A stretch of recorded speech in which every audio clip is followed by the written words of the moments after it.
그다음에 첫 번째로는 그 설계업체인 이음 엔지니어링에서 우리 삼전동 도심복합사업의 어떤 밑그림에 대해서 한번 좀 설명을 드리고, 그다음에 저희 정비업체에서 도심복합사업이라는 게 어떤 사업인지, 그리고 추진은 어떻게 추진이 되는지 어떤 일정, 절차에 대해서 좀 설명을 드리도록 하겠고요. 세 번째는 이 도심복합사업은 신탁이나 리치가 시행을 하게끔 되어 있습니다. 물론 공공이나 LH나 공기업에서도 할 수 있습니다만 민간도시복합이기 때문에 대부분의 지금 추진하고 있는, 준비하고 있는 현장들이 신탁사를 시행자로 해서 지정을 할 텐데요. 거기까지 설명을 해서 그 다음에 질의응답을 받도록 하겠고요.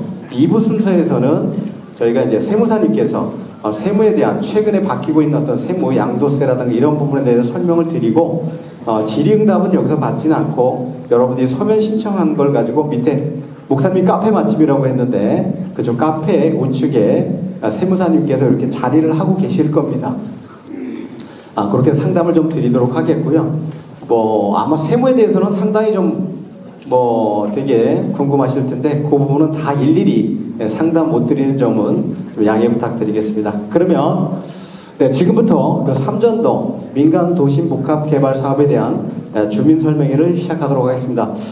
먼저 오늘 영광된 자리에 진행을 맡게 된 저는 당사업의 정비사업 전문관리 용역을 수행을 하고 있습니다. 유니빌 산업개발의 최선웅 대표라고 합니다. 반갑습니다. 네, 저는 개인적으로는 이제 정비사업을 한 30년 정도, 96년부터 했고요. 서울시에 이제 추정분담금 검증위원, 정비사업 아카데미 강사도 하고 있고, 도시정비협회 부회장도 역임을 하고 있습니다. 어떻게 우연히 저희가 이제 모아타운의 아픔을 겪고 또 외기 투자 세력이 30% 이상이 되다 보니까 모아타운으로 갈 수 없는 상황에서 민간 도시복합개발 사업이라는 이 사업이 나오면서 2년이 돼서 저희가 지금 현재 추진형 업무 자문을 지금 해드리고 있습니다. 네, 그러면 최승필 위원장님 앞으로 모시도록 하겠습니다. 네, 박수로 맞아주시기 바랍니다.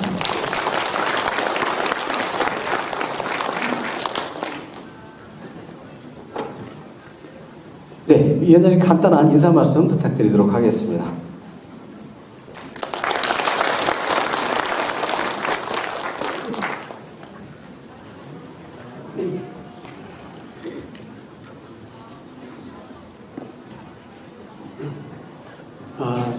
이렇게 사랑하고 존경하는 우리 삼전동 주민 여러분, 그리고 소유주 여러분, 본 민간 도심복합개발 사업을 추진하고 있는 추진위원장 최승필입니다.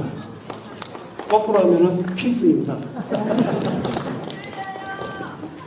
여러 소유주분들께서 또 잘 아시는 바와 같이 우리 삼전동은 송파구에서도 지리적으로 아주 뛰어난 곳에 자리하고 있는 곳입니다. 주변에 잠실이라는 대단지 아파트 숲으로 둘러싸여 있는 곳이기도 합니다. 소유주 여러분, 주변에 대단지 아파트가 30억, 40억의 신고가를 찍을 때 우리 삼전동 빌라 단지는 어땠습니까? 늘 제자리였습니다. 너무 저평가받은 지역이 바로 삼전동입니다.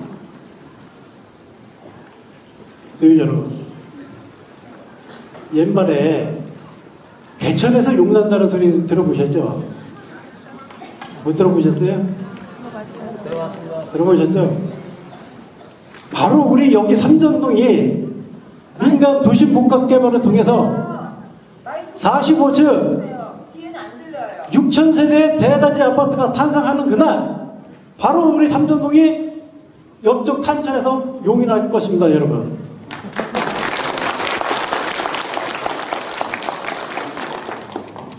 우리가 이곳이 6,000세대 대단지 아파트로 탈바꿈하게 되는 날 여러분들의 소중한 재산은 과연 어느 정도로 평가받을 수 있을 것 같습니까? 여러분, 30평 기준으로 했을 때 여러분도 어느 정도 가격을 예상하십니까? 우리 삼전동이 바뀌었을 때 50억이요? 가능합니다.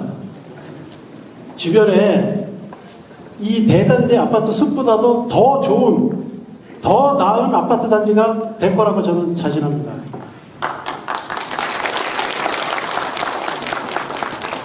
교육자 여러분, 삼전도 민간 도심 복합 개발이 반드시 성공할 수 있도록 소유주 여러분들의 많은 관심과 뜨거운 사랑으로 파이팅을 부탁드리겠습니다. 여러분 반갑습니다.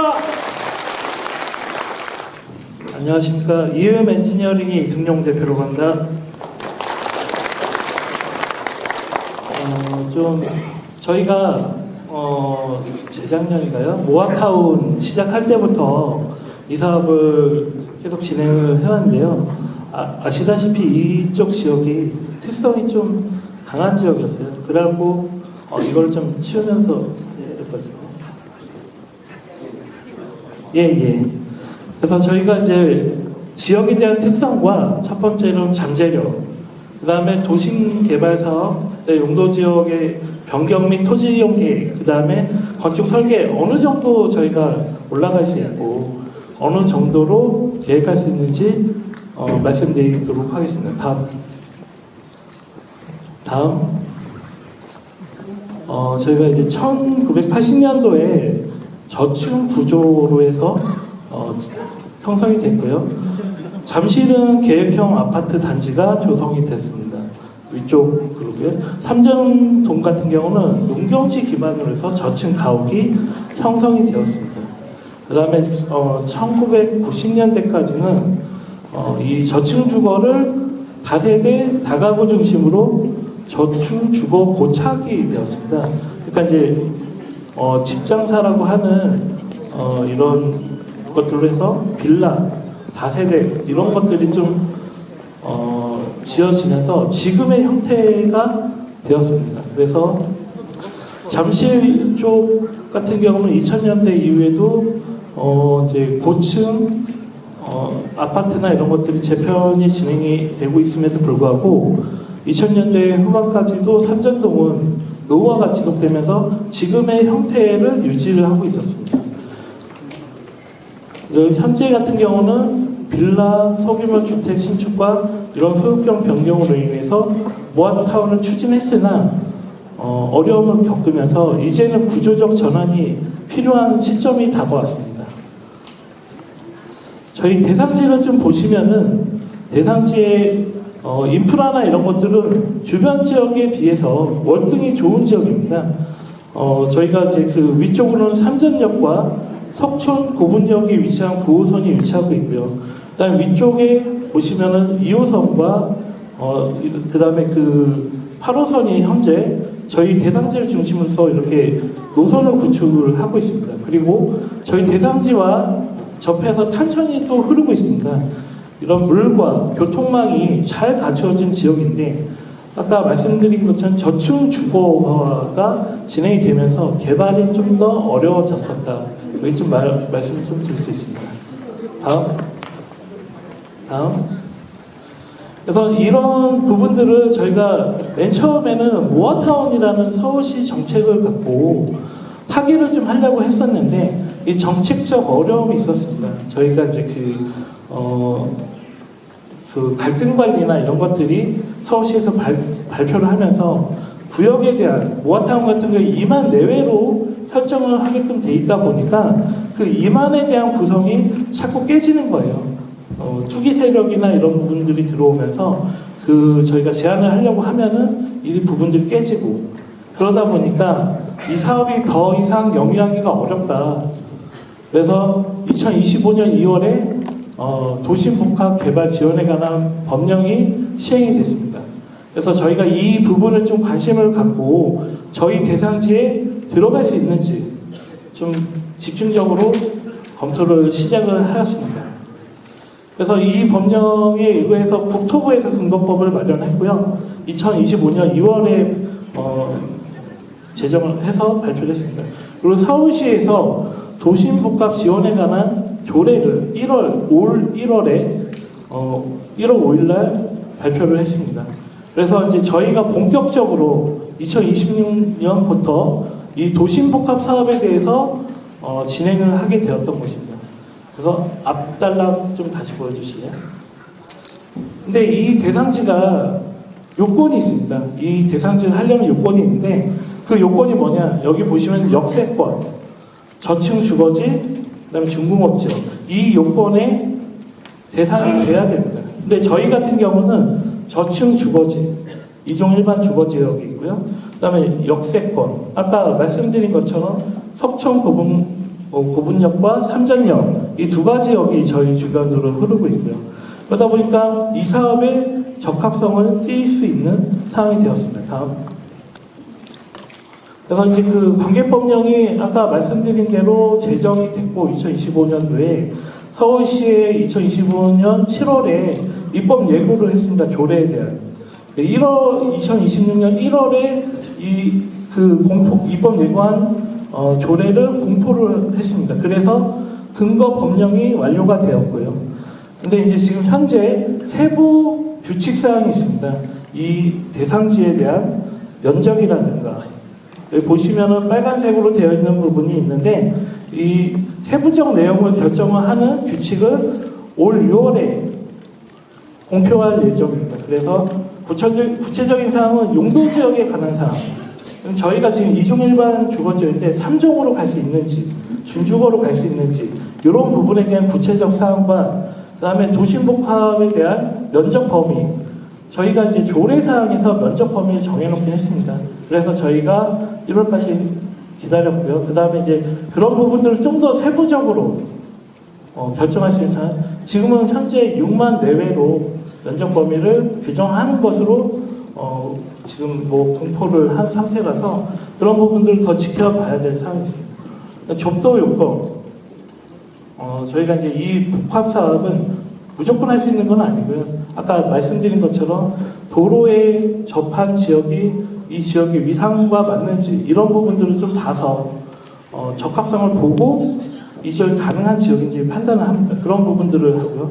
나머지 사항은 복합 사업에 대한 적정한지에 대한 제외 지역들을 판별을 하고 있습니다. 다음.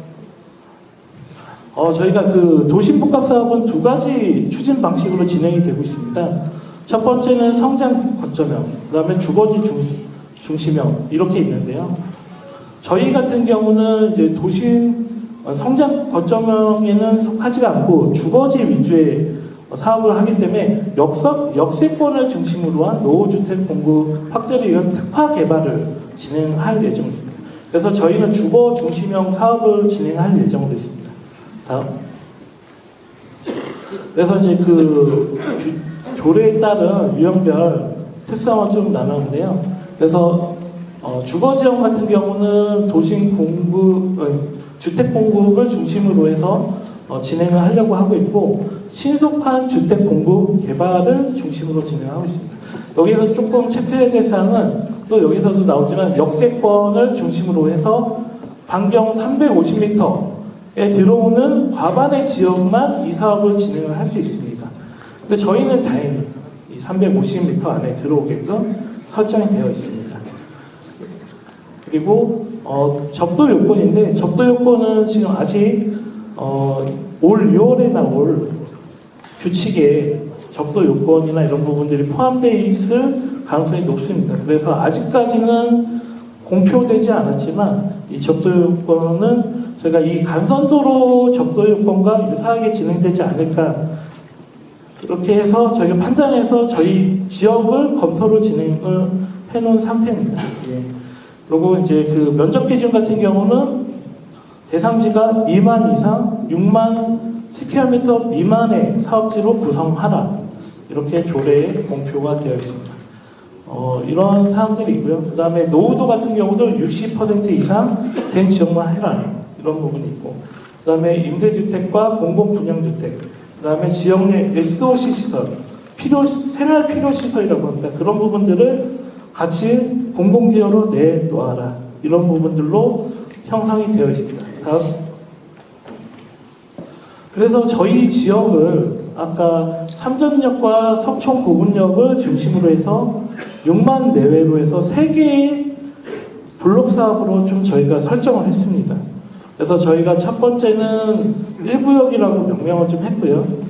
지금 보시는 바와 같이 빨간색으로 표시되어 있는 지역으로 첫 번째 구역을 설정했고 저희가 면적은 59,000스퀘어미터의 면적으로 해서 1종 일반 주거지역과 2종 일반 주거지역을 혼종지역을 설정했습니다. 1종 일반 주거지역은 저희가 이제 주거지역이 아니고 실제로 공원이나 이런 부분들이 1종으로 되어 있습니다. 그런 부분들이기 때문에 향후에 저희가 공원이나 이런 부분들 다시 환원을 해야 되기 때문에 그런 부분들을 포함해서 설정을 하였습니다. 저희가 아까 말씀드린 요건에 최대한 맞춰서 역세권 반경 350m 안에 50% 이상이 들어오게끔 설정을 좀 하였고요. 그 다음에 저희가 총 건물 수는 192동으로 설정이 되어 있습니다.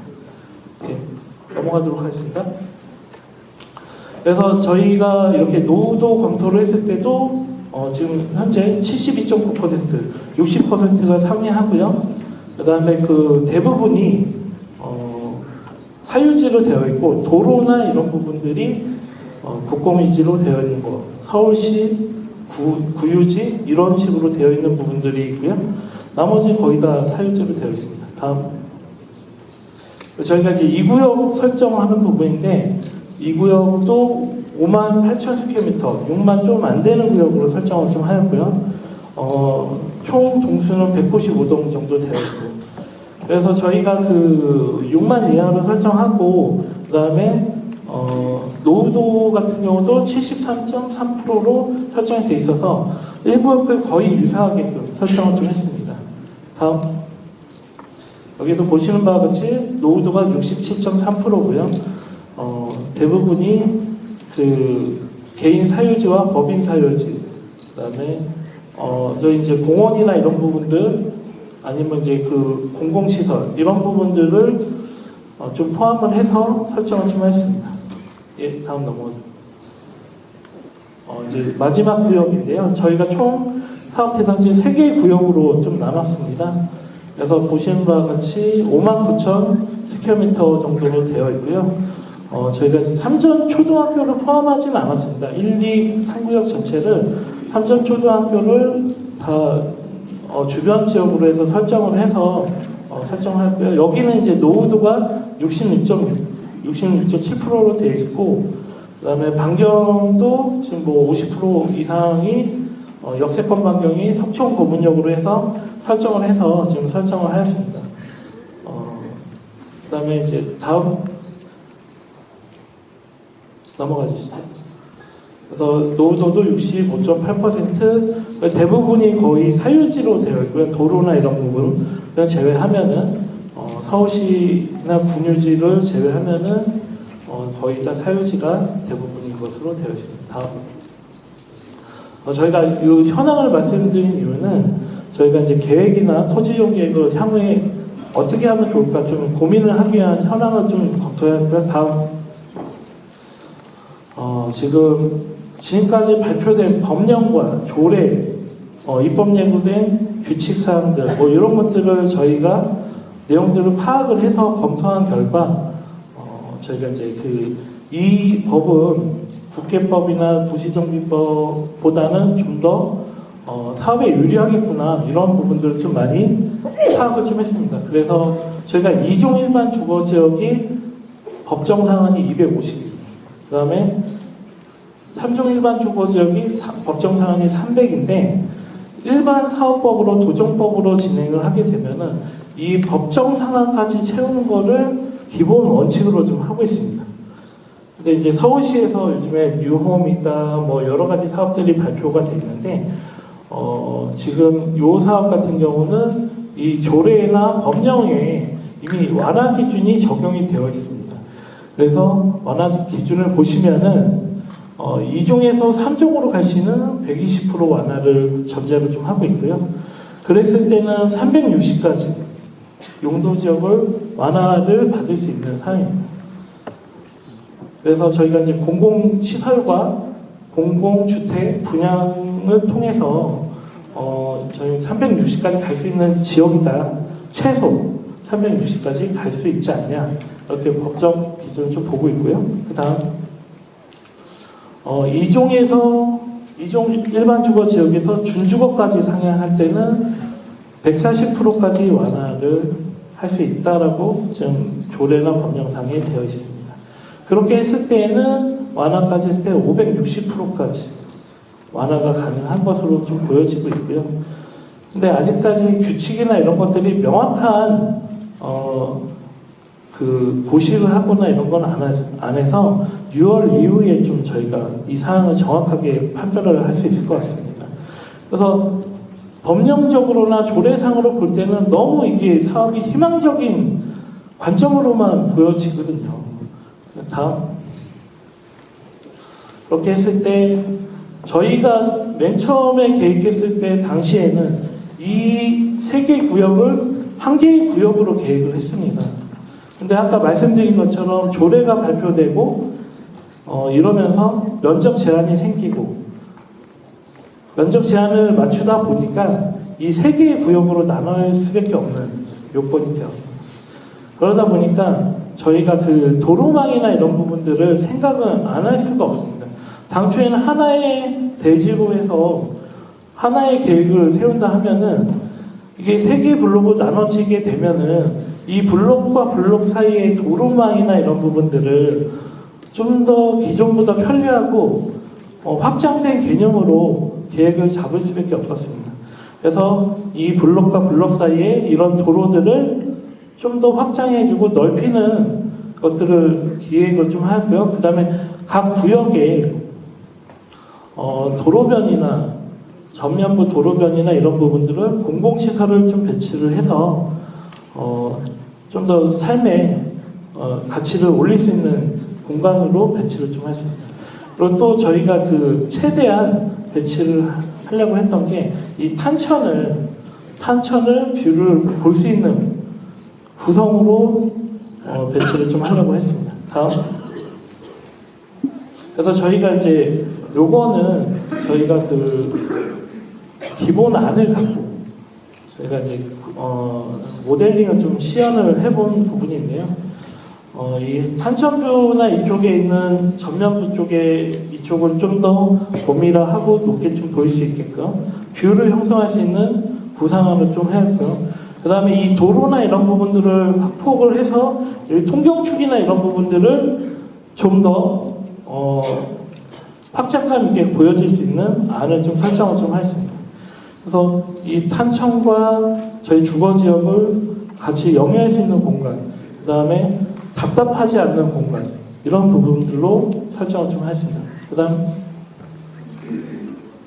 그래서 여기 배치 계획인데요. 배치 계획까지 저희가 좀 설정을 좀 해봤습니다. 그래서 이제 각각의 3개의 블록으로 나눠져 있지만 실제로는 하나의 계획처럼 저희가 계획을 진행을 하였고요. 그래서 이제 그 개방감을 최대한 높이기 위해서 전면부의 타워형이나 이런 부분들을 많이 배치를 했습니다. 예, 그 다음에 이제 아까 좀 보여주는 바와 같이 이런 그 저희 대상지 우측이나 그 도로변 이런 쪽들은 공원 등을 조성을 해서 오픈 스페이스 조성을 좀 해서 시야에 대한 개방감은 확 튀어지고 이렇게 주거 지역과 쉴 수 있는 공간을 같이 밀접하게 볼 수 있게끔 이렇게 좀 설정을 좀 했습니다. 저희가 좀 이렇게 볼 때 저쪽 잠실 지역보다 이제 향후에는 더 이쪽 지역이 더 좋은 지역으로 보여질 수 있게끔 좀 설정은 좀 되어 있습니다. 예, 그래서 탄천과 저희가 이렇게 같이 바로 볼 수 있고 이쪽 삼전도 주민분들께서 이 탄천을 엄청 아끼시더라고요. 탄천에 대한 뷰에 따라서 값어치가 많이 달라진다. 그래서 저희도 이 탄천 뷰를 최대한 볼 수 있는 방향으로 좀 설정을 좀 하겠습니다. 예, 다음.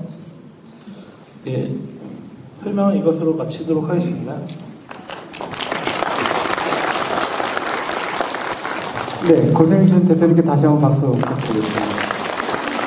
다시 한번 말씀드리지만 이 안은 초안입니다. 그래서 시행 규칙이나 그 업무 기준이 나오는 거에 따라서 조금 그 구역계라든가 용적률 체계도 지금 2가지 안을 보여드렸잖아요. 3종일 경우에, 그 다음에 준주거일 경우에 용도 지역을 어디까지 상향할 수 있느냐라는 부분들도 아직 이제 예시로 보여드린 거니까 여러분 참고만 하시고요. 아직은 좀 우물에 가서 승용차 하는 격이기 때문에 큰 밑그림만 이렇다라는 거로 이해해 주시면 되겠습니다.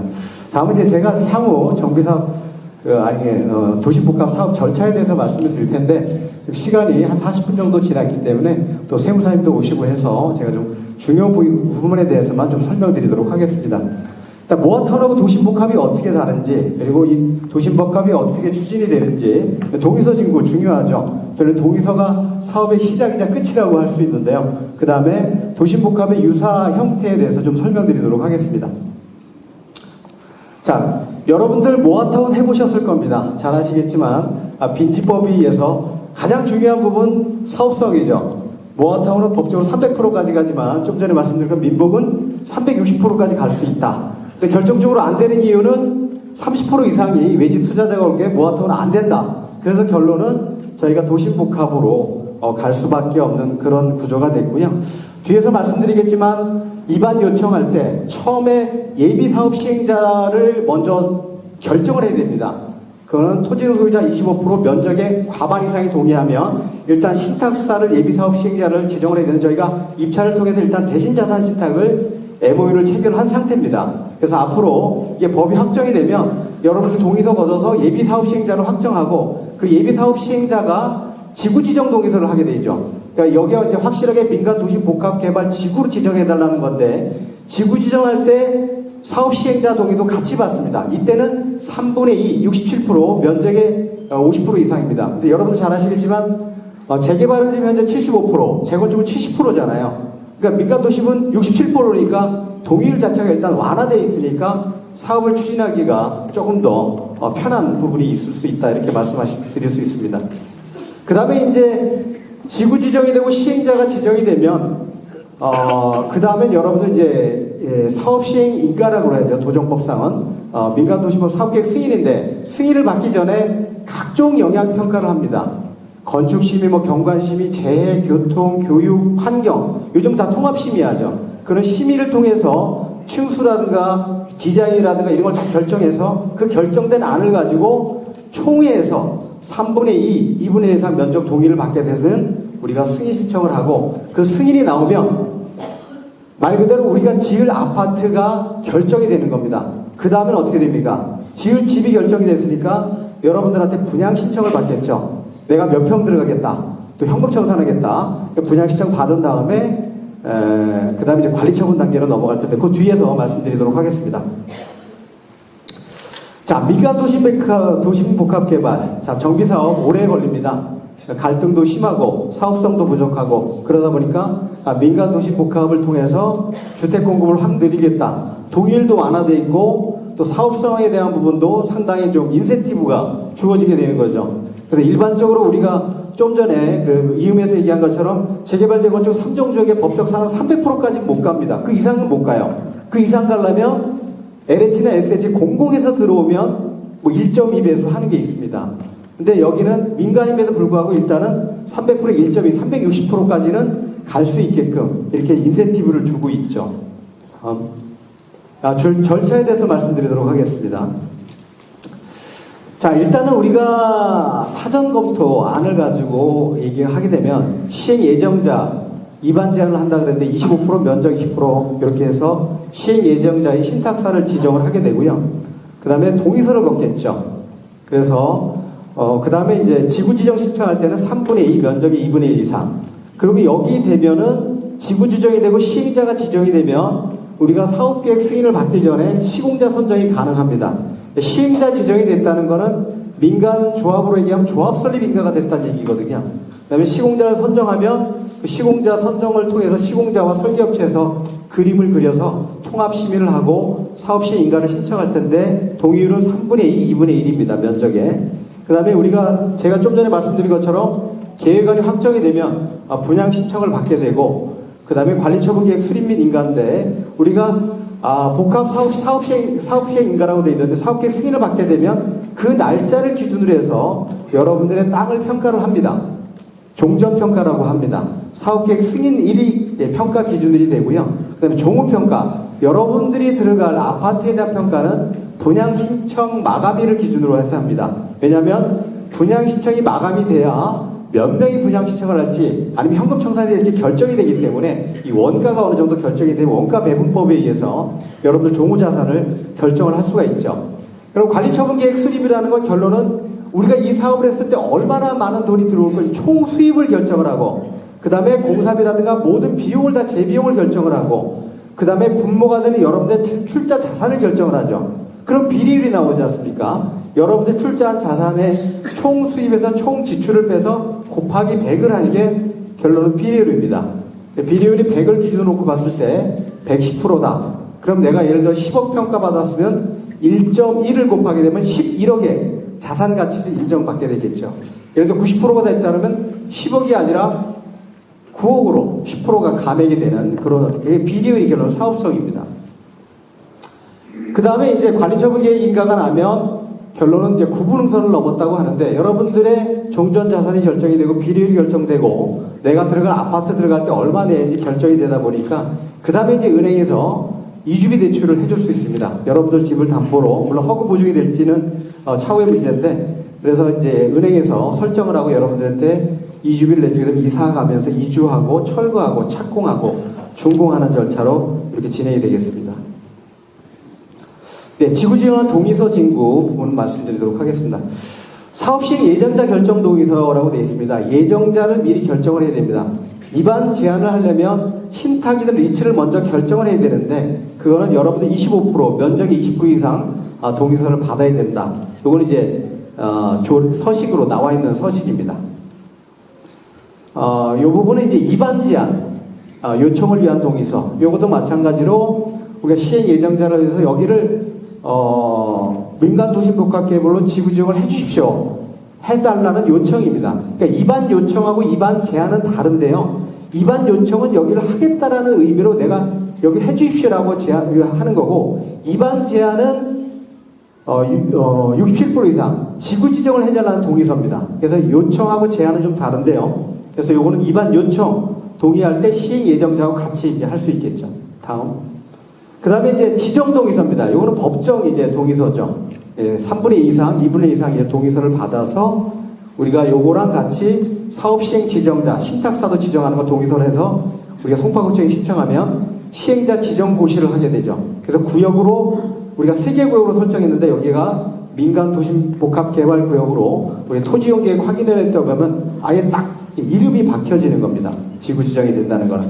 지구지정이 된다는 거는 말 그대로 그냥 지구만 지정이 되고 큰 틀만 결정이 되는 겁니다.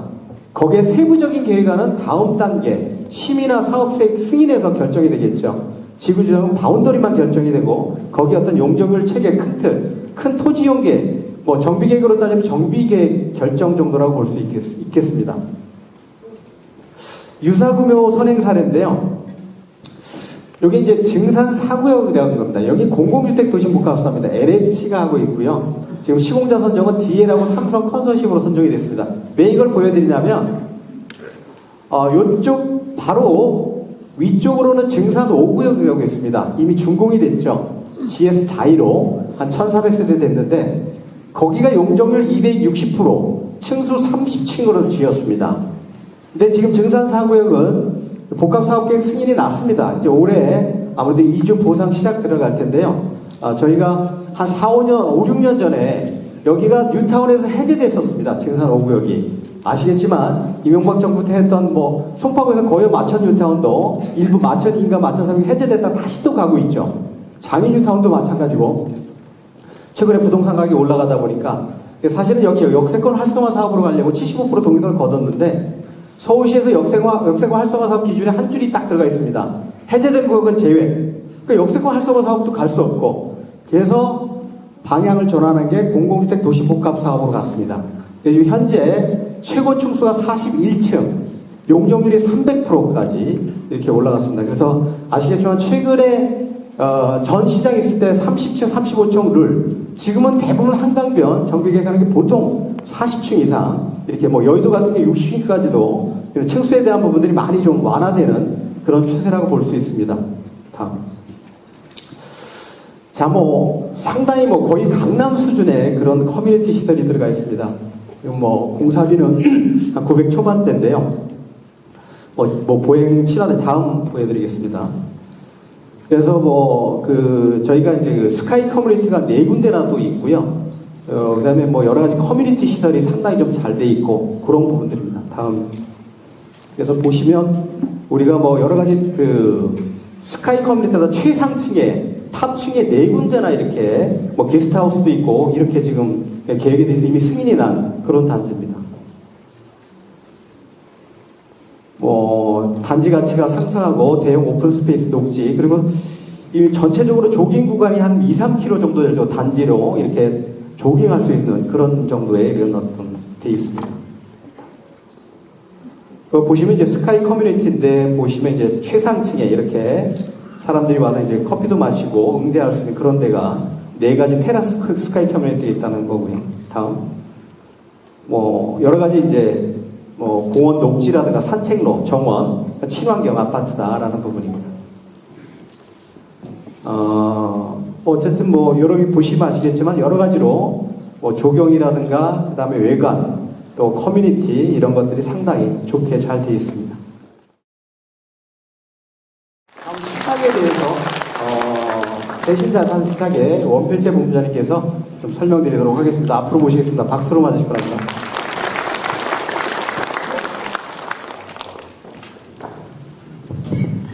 예, 안녕하십니까. 대신자산 신탁의 원필재 본부장입니다. 인사드리겠습니다. 오늘은 민복 사업에 있어서 신탁 방식이 왜 중요한지에 대한 장점, 그리고 저희 회사 간략히 소개드리고 내려가겠습니다. 다음.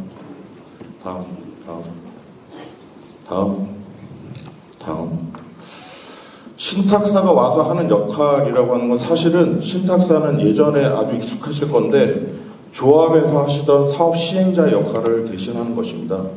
여기 보시면 금융기관 또는 신탁사 자체 자금 등을 통해서 사업비를 조달하고요. 시공사를 통한 그 시공에 대한 공사도급 계약이나 시공 품질들을 감독합니다. 그리고 건설, 인허가 설계, 그리고 도시계획, 각종 협력업체에 대한 외주 계약 관리를 하고 토지 등소유자 여러분들을 정사위 또는 주민대표단을 통해서 여러분들의 의견을 청취해서 관련된 내용들이 상품에 충분히 반영될 수 있도록 그 중간적인 시행자적인 역할을 하는 것이 저희 신탁사입니다. 신탁사가 가지고 있는 신탁 방식에 대한 장점 때문에 아마도 이번 민복 사업에 대해서는 신탁사 또는 리츠가 시행자를 하도록 규정한 것 같습니다. 왜냐하면 아까도 잠깐 도시계획에서 설명했지만 민복 사업은 단순히 재개발, 재건축처럼 정해진 정비구역 안에서 그대로 진행될 수 있는 것이 아니라 중간에 공공기여라든가 여러 가지 기부 찬합에 대한 정교한 협의가 필요한 사업입니다. 그래서 보다 전문적이고 장기간 진행될 수 있는 사업에 대한 자금이 원활히 조달될 수 있도록 신탁사가 민복 사업에 대한 시행자가 될 수 있도록 법에 규정하고 있습니다. 다음. 결국은 신탁사가 들어와서 이 사업에 가지고 있는 장점, 그것이 민복 사업에서 신탁사가 필요한 이유일 텐데요. 크게 4가지 정도로 말씀드리겠습니다. 이 사업에 대한 기간을 단축시키는 신속성, 그리고 금융감독원 등을 통해서 감독, 그리고 여러 가지를 규정받고 있는 신탁사로서의 투명성, 그리고 신탁사가 자체 조달한 자금으로 끝까지 정비사업, 민복 사업이 진행될 수 있도록 안정적인 자금을 조달하는 자금력, 그리고 마지막에는 조합이나 일반적인 주민자치단체에 비해서 월등히 높은 전문성이 중요한 내용일 것입니다. 다음 페이지. 지금 보시면 저희가 2025년도에 대신자산 신탁에 수주했던 사업장에 대해서만 주요 사업장을 좀 말씀드리면 저희 같은 경우는 지금 동의서 진구 자체도 안산군자 주공 9단지 같은 경우 10일 걸렸습니다. 상도 15구역 같은 경우에는 2,000명 동의서 진구하는데 18일 걸렸고요. 마찬가지로 저희는 시행자 지정 고시 이후에 전체 회의, 그러니까 조합 방식이나 일반적인 정비 사업에서는 첫 번째 총회를 말씀드리는 겁니다. 총회까지 2개월, 총회가 끝나서 여러 가지 건축 설계사라든가 도시계획 업체 선정한 이후에는 6개월 만에 통합심의를 완료하거나 재개발 같이 좀 난이도가 있는 곳에서도 6개월 만에 통합심의 접수를 완료했습니다. 그 다음 페이지. 이번에 가로동 용산에서 진행하고 있는 사업에 대해서도 32일 만에 동의서 진구하고 지금 5월 달에 전체 회의 진행해서 충분히 속도감 있게 사업을 진행할 예정에 있습니다. 다음으로 주세요. 사실 이게 요즘 많이 회자되고 있죠. 최근에 한 5년 정도 정비 사업이나 일반적인 이런 여러 가지 이해관계자들이 통합되는 사업에서 특히 정비 사업에서 어떤 문제들이 있었는지를 전수조사했을 때 한 720건의 비리가 적발된 적이 있었습니다. 여러 가지 이런 비리들이 발생했을 때 문제점들은 여러분 너무 잘 아시겠지만 서로 간의 불신 때문에 사업이 멈춘다는 게 가장 큰 문제입니다. 신탁사가 들어왔을 때는 금융감독원, 이하 금융투자협회 감독을 받아서 공무원을 준하는 벌칙을 준용해서 벌칙을 받게 되어 있고요. 전체회의 사전 의결을 위반할 시에도 벌칙이 신설되고 있습니다. 그래서 예전에 신탁사 중에 일부 신탁사들이 전체회의를 임의로 진행했던 부분들에 대한 것도 충분히 관리 감독하고 있습니다. 그래서 제일 중요한 것은 조합이 만약에 문제가 생겼을 때는 가장 큰 문제는 사업이 멈춘다는 것입니다. 신탁사가 문제가 생겼을 때, 투명성이 문제가 생겼을 때는 조직으로, 시스템으로 해결하기 때문에 사업이 지연되는 사례는 없다. 그리고 한 번 더 확인하실 수 있는 것은 신문기사나 여러 언론 보도들을 확인해 보시면 알겠지만 신탁사가 진행하는 이 정비사업이나 이런 소유자분들을 합치시키는 이 사업에서 비리로 문제가 된 건은 없다. 그런 부분들에서 투명성을 확보할 수 있는 방법으로 신탁사를 선정하고 있습니다. 다음 페이지. 사실 정비사업 또는 이런 민복사업에서도 중요한 건 사업비입니다. 장기간에 진행되는 사업이기 때문에 신속하게 사업이 진행되어야 되고 초기부터 자금이 충분히 원활히 투입되어야지만 좋은 업체를 선정할 수 있습니다. 그래서 일반적인 조합 방식에서는 초기 사업비 조달을 보통 시공사가 선정됐을 때 시공사 대여금으로 진행하는 경우가 많아서 정식적인 시공사가 선정될 때까지 사업이 신속하게 진행되기 어려운 점이 있고 추가적으로는 시공사가 대여하기 때문에 시공사의 공사비에 대한 대항력이 적습니다. 반대로 저희 신탁사에서는 신탁사 자체 자금으로 PF 대출 전까지 모든 초기 사업비를 조달합니다.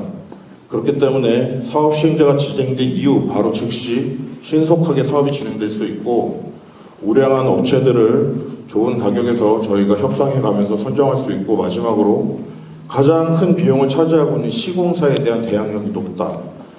이것이 시공사의 자금 조달에 대한 장점입니다. 다음 페이지.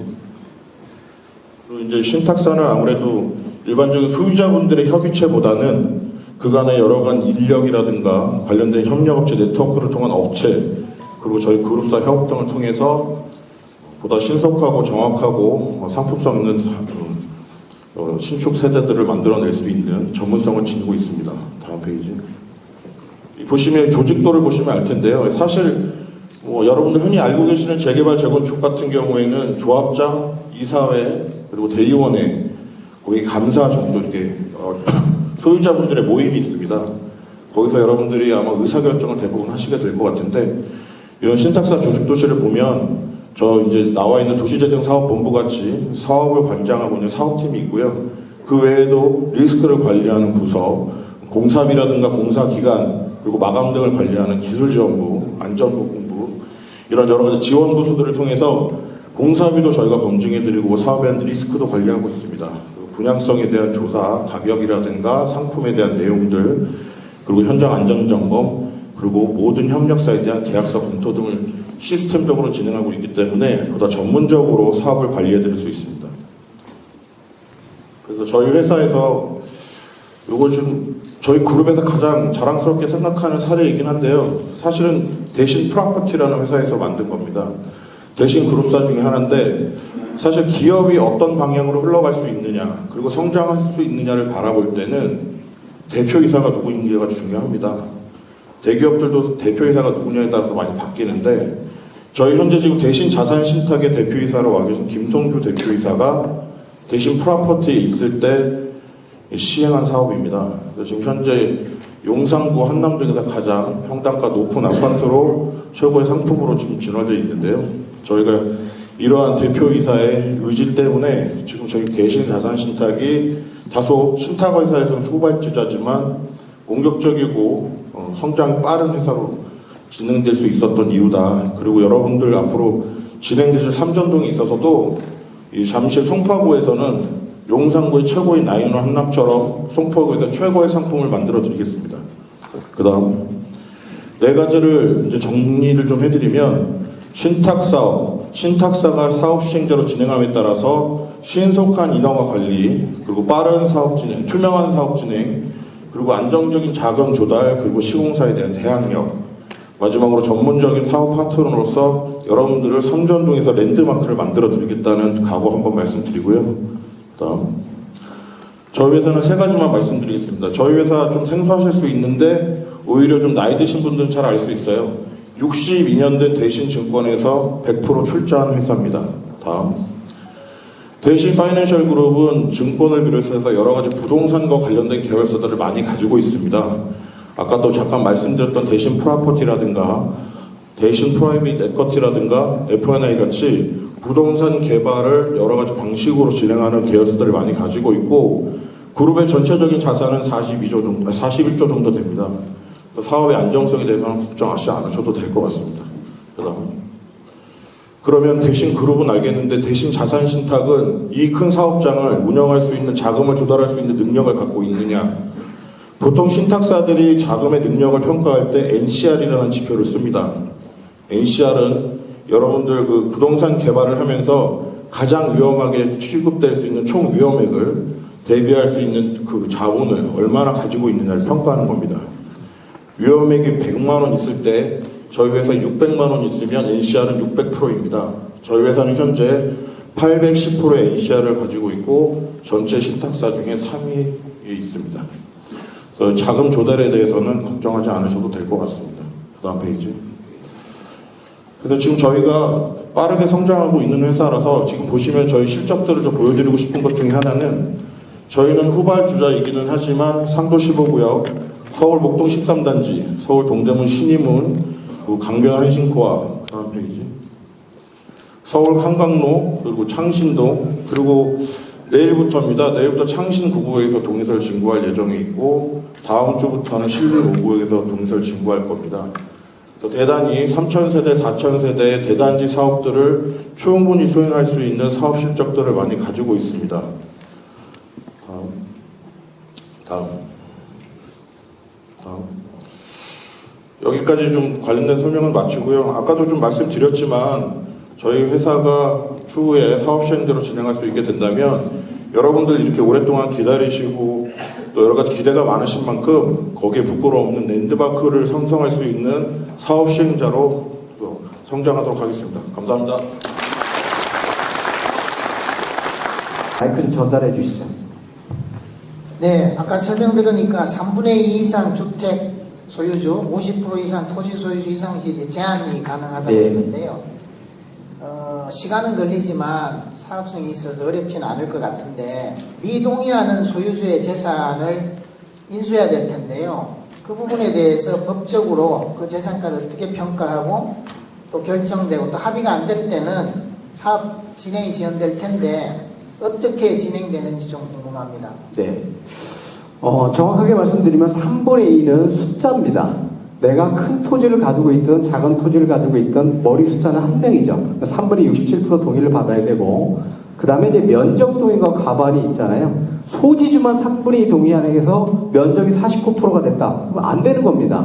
대지주도 동의해서 면적이 50% 이상 동의해 두 가지 조건을 다 맞춰야 된다는 거고 일단 미동의제에 대한 처리 방안 이 법적으로 나와 있는 거는 우리 재개발 같은 경우에는 공익사업이기 때문에 토지수용법이 적용이 돼서 수용재개를 통해서 강제 환수를 합니다만 재건축은 매도 청구를 통해서 하죠. 민간도시복합도 마찬가지 민간이기 때문에 매도 청구를 통해서 합니다. 매도 청구라는 것은 민사적인 소송 방법인데 다수가 다 동의했어요. 3분의 2 동의하고 50% 동의했으면 미동의자는 일단은 협의를 할 때 우리가 사업시행 인가가 나면 여러분들 평가한다고 그랬죠. 평가 금액 가지고 서로 합의를 하죠. 야 이거 가지고 살래 팔래. 대부분 다 불복하죠. 그럼 어떻게 됩니까? 법원에다 매도 청구 신청을 하는 거죠. 법원에서 법사가라 그래서 법원에서 감정을 합니다. 소송을 통해서 1심, 2심, 3심까지 갈 수 있죠. 그럼 1심 판결이 되면 어떻게 됩니까? 우리가 공탁을 하고 명도를 해버리면 되죠. 그래서 요즘은 우리가 결론은 이제 사업기간에서 가장 많이 차지하는 비용을 많이 차지하는 게 결론 2주 철거 기간이거든요. 사실 우리 복합사업계획 승인 때까지 들어가는 돈 많지 않아요. 사무실 운영비 해봐야 뭐 월 한 2, 3천, 용역비 해봐야 해서 실제로 우리가 복합계획 승인까지 갈 때까지 여러분들 용역비 주고 해봐야 기껏 해봐야 뭐 글쎄요 100억 쓸까요? 근데 여러분들 만약에 이사 가보십시오. 2,000세대가 이사 간다 그러면 세대당 이주비가 얼마나 나올 것 같습니까? 몇 억 최소한 이상씩 나갈 거 아닙니까? 뭐 수백억, 수천억이 나가면 하루에 이자만 해도 엄청나죠. 그래서 요즘은 미동의자들을 빨리 매도 청구를 하고 그리고 명도 소송을 아예 빨리 붙여버립니다. 일괄 명도를 해버리죠. 왜냐하면 이 사람이 정말 잘 나갈 것 같아서 소송을 안 하고 일부만 소송 남겨뒀다 자진이주를 해버리면 나중에 남아서 그때 가서 소송하면 판결을 갈 때 6개월, 7개월 걸리니까 요즘은 아예 이주 시작할 때부터 아예 일괄 명도를 쳐버립니다. 그래서 위원장님도 명도소 초장을 보냅니다. 자진이주하고 회수해버리면 되니까. 그래서 이주 철거 기간을 빨리 줄여야 금융 비용을 줄일 수 있고 거기다 법적 장치는 돼 있습니다. 그래서 미동의자 된 부분은 매도 청구는 민사 소송을 통해서 소유권을 확보할 수 있다. 이렇게 말씀드리겠습니다. 저쪽에 어르신께서 손 드셨는데 마이크 전달 부탁드립니다. 제가 좀 문의드리고 싶은 것은 지금 이 도심 복합 개발이 지금 법도 아직까지 다 완료가 안 된 걸로 알고 있고요. 조례 규칙인가 뭐 그렇게 들긴 했습니다. 그래서 저는 재개발 전문가도 아니고 그런데 지금 이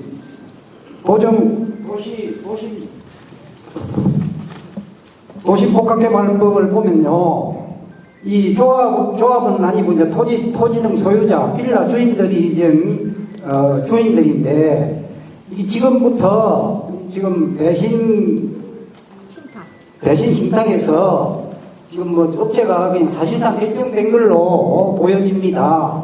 그렇다면은 견제할 수 있는 방법이 총회라는 것밖에 없어요. 근데 총회는 사업기관에 사업 시행 계획 승인, 그 다음에 시행사 정하는 거, 그 외에는 아무것도 관여할 방법이 없어요. 그 대신 운영위원회가 있는데 그거는 총회에서 토지성 소유자가 선임을 하게 되어 있습니다. 20명, 25명으로 되어 있어요, 법적으로는요. 그런데 그 외에는 토지등 소유자가 이 사업에 관여할 방법이 아무것도 없어요. 그래서 제가 보기에는 지금 대신 투자 신탁에서도 이미 결정이나 된 것 마찬가지로 보여지기도 하고, 그러면은 모든 사업은 이 몇 조는 안 되겠지만 몇 천이 될지 모르겠습니다만은 큰 사업에 그래도 경쟁자가 있어야 되고 비교 견적도 받아야 되고 그렇게 해야 된다, 그렇게 하는 게 정상적으로 생각합니다. 제가 뭐 이 싸게 하려고 그런 건 아니고요. 정상적인 사업체에 정상적인 대가를 주고 훌륭한 아파트를 짓는 게 우리 이 빌라 소유자들의 희망인데 그런 것들이 전부 법적으로 좀 막혀 있습니다. 네, 그래서 이 문제를 어떻게 할 것인지, 그리고 그 운영위원회가 사실상 시행사를 컨트롤할 수 있는 방법도 없어요. 시행사가 이 사업을 전부 주도하게 돼 있어요. 법적으로. 네, 요점만 그 내용 말씀이시죠. 그런데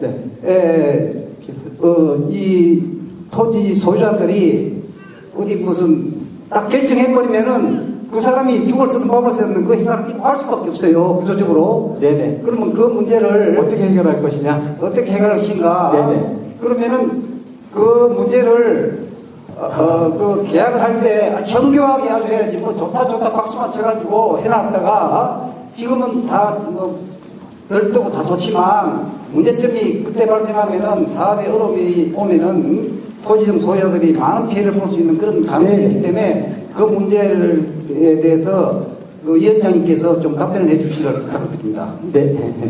일단은 제가 좀 답변을 드리고요. 왜냐하면 위원장님도 이 사업을 몇 번 해보시고 처음이시니까 제가 이제 30년 동안 하다 보니까 좀 말씀드리자면, 자, 소유자님께서 우려하시는 그거예요. 자, 내 재산인데 시행자의 대신자산신탁이나 시공사는 니들 마음대로 해버리면 야, 나 손해보는 거 아니냐. 철저하게 주민들이 관리 감독하고 내 재산을 지킬 수 있는 뭔가 안전장치를 계약이 됐든 규정이 됐든 만들어 놔야 되지 않느냐. 그리고 내가 소유자로서 어떤 참정하고 의사결정할 수 있는 의사결정 기구 이런 것들이 제도적으로 만들어져 있어야 되는데 그 말씀을 하시는 것 같아요. 네, 제가 이거 말씀드릴게요. 자, 대신자산신탁의 시행자는 맞습니다. 근데 대신자산신탁이 할 수 있는 거는 신탁 수수료만 받아갈 뿐이지 여러분들 재산에 하나도 손을 댈 수가 없어요, 법적으로. 그래서 물론 이제 우리가 예비 신탁사에서 우리가 그 입찰을 했는데 다른 신탁사보다도 신탁사가 제일 중요한 게 뭡니까? 수수료 얼마 받아가느냐? 2% 3%가 아니라 1%대. 그 다음에 금리를 얼마나 받느냐? 두 가지가 제일 중요하거든요. 그래서 대신해서 들어온 거는 다른 신탁사보다는 상당히 낮게 지금 들어와 있고 여러분들 재산 전혀 건드리지 마. 관리해주는 관리자입니다. 시행자는. 그래서 그 부분은 문제가 없고 그 다음에 일반적으로 도정법상은 정비사업위원회라 그리고 공공주택 도시복합 주민대표회의 또 전체회의가 있는데요. 자, 주민대표회의가 구성이 되고 운영규정이 만들어지고 시행규정이 만들어지고 신탁사와 계약서가 만들어지고 그리고 가장 중요한 여러분들의 권리 행사를 할 수 있는 종전토지, 종업가격, 시공사 선정, 비용에 대한 건 다 전체 회의에서 결정하는 겁니다. 여러분들이 동의 안 해주시면 다음 단계는 못 가요. 예를 들어서 지금 현재 예비신탁사라도 MOE만 체결돼 있지 4분의 1 이상, 또 과반 이상, 3분의 1 동의하면 시행되지 안 되는 겁니다. 나 대신 마음에 안 들어 동의서 안 되면 어떻게 해요? 바꿔야죠. 이런 허들이 있고 그 다음에 여러분들이 사업계획 승인을 가고 관리처분을 하고 하는 건 다 동의를 받아야 돼요. 총회에서. 야, 이 사업계획 용적률 얼마나 해서 몇 세대로 지었는데 이거 동의하십니까? 아까 3분의 2 동의라고 그랬죠. 과반 면적에 그 동의 안 하면 사업시행가 신청을 못 합니다. 사업계획안이 마음에 들어야 여러분들이 동의를 받을 거 아닙니까? 그 모든 절차의 다음 단계 시공사 선정도 마찬가지예요. 신탁사가 시공사 선정 지정하는 거 아닙니다. 그냥 입찰 명의로만 내주고 여러분들이 직접 와서 직접 투표를 뽑아야 돼요. 그래서 그런 부분들에 대한 부분들은 그리고 지금 표준 신탁계약서라든가 표준 운영규정이라든가 이런 게 다 국토부에서 고시가 돼 있어서 주민 여러분들이 손에 가지 않게끔 그렇게 다 규정들을 표준 규정들을 만들어 놨어요. 그래서 그걸 준용을 하기 때문에 여러분들한테 의사가 내가 동의하지 않는데 마음대로 시행자가 아니면 업무 대행사가 그렇게 할 수 없도록 법적으로 돼 있습니다. 그거는 저쪽에 중간에 두 분 손 드셨었는데요. 두 분만 좀 받고 지금 3시 벌써 20분인데요.